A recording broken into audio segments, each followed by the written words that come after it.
Bihar TV 20 में आप सभी का स्वागत है।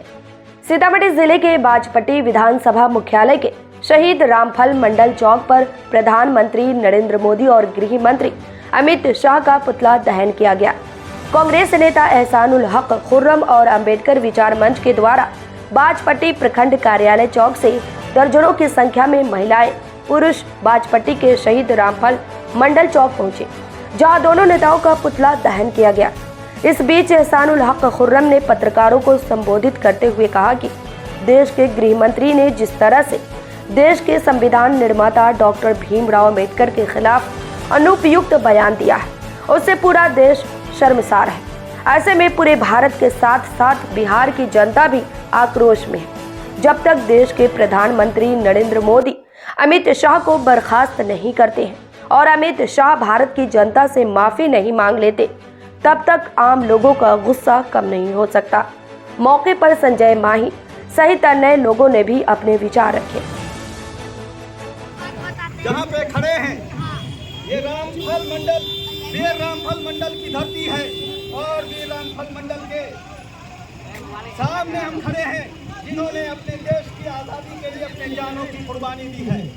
आज हम अम्बेडकर जी के विचार मंच के बैनर के नीचे हम लोग ये आह्वान करने आए हैं और अमित शाह का पुतला दहन करने आए हैं। हम लोग का मकसद है कि नरेंद्र मोदी सरकार, भारतीय जनता पार्टी की सरकार जल्द से जल्द अमित शाह को बर्खास्त करे और भारतीय जनता पार्टी हमारे अपमान का बदला, जिस वीर पुरुष ने हिंदुस्तान को संविधान दिया और अंबेडकर जी की वजह से आज पूरे हिंदुस्तान के लोग अगर यहाँ पे हम इस वक्त प्रोटेस्ट कर पा रहे हैं तो सिर्फ और सिर्फ भीमराव अम्बेडकर जी जाएंगे। अगर आप मीडिया के जो लोग यहाँ पर आए हैं, अगर हमारी बात को लोगों तक पहुँचा पा रहे हैं तो अम्बेडकर जी ने आज़ादी आपको दी, अम्बेडकर जी ने वो आज़ादी आपको दे कि आज आप मीडिया को आज़ाद दिख रहा है। मीडिया को भी कैद करने की कोशिश भारतीय जनता पार्टी लगातार आप लोगों पे अंकुश लगाने की कोशिश करती रही है। लेकिन हम लोग आज जिस तरीके से 3 दिन पहले पार्लियामेंट के अंदर हमारे भीमराव अम्बेडकर जो हमारे गुरु हैं, हम सबके गुरु हैं, हम सबको इस देश में जीने का हक दिया, जिस पार्लियामेंट के अंदर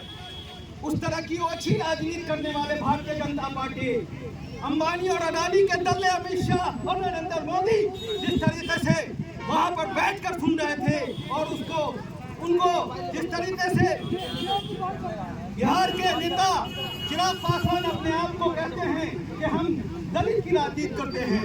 मांझी जी कहते हैं कि हम दलित की राजनीति करते हैं और उनके बाद को वो सपोर्ट कर रहे थे, ये बिहार के लिए नहीं पूरे देश के एक एक आदमी के लिए शर्मसार करने वाला है। और हम सब इन सब चीजों के खिलाफ जब तक लड़ाई लड़ेंगे जब तक पार्लियामेंट हाउस के अंदर से अमित शाह को बाहर का रास्ता नहीं दिखाया जाएगा। ये अडानी अंबानी के जो दलाल हैं वो इसलिए इस बात को अपमान कर रहे हैं, हमारे अम्बेडकर जी का अपमान सिर्फ इसलिए किया जा रहा है कि उनको अडानी और अंबानी को बचाने का जरिया बना रहे हैं, क्योंकि अडानी अंबानी के ये लोग जो दल्ले बैठे हैं पार्लियामेंट हाउस के अंदर हमारे लोगों की तौहीन कर रहे हैं, हम सब की तौहीन कर रहे हैं, हर भारतीय की तौहीन कर रहे हैं। जिस तरीके से इंसान के अंदर आत्मा होती है, अगर आपके अंदर से आत्मा अगर मर जाए तो आपकी जिंदगी खत्म हो जाती है। इस देश की आत्मा है हमारा संविधान, और संविधान को जिस तरीके से खत्म करने की जो साजिश चल रही है, जिस तरीके से संविधान को पार्लियामेंट के अंदर जिस तरीके से तार किया जा रहा है, अब तो संविधान लिखने वालों की भी इज्जत को खत्म की जा रही है। ये हिंदुस्तान का कोई भी अवाम इस चीज को बर्दाश्त नहीं करेगा।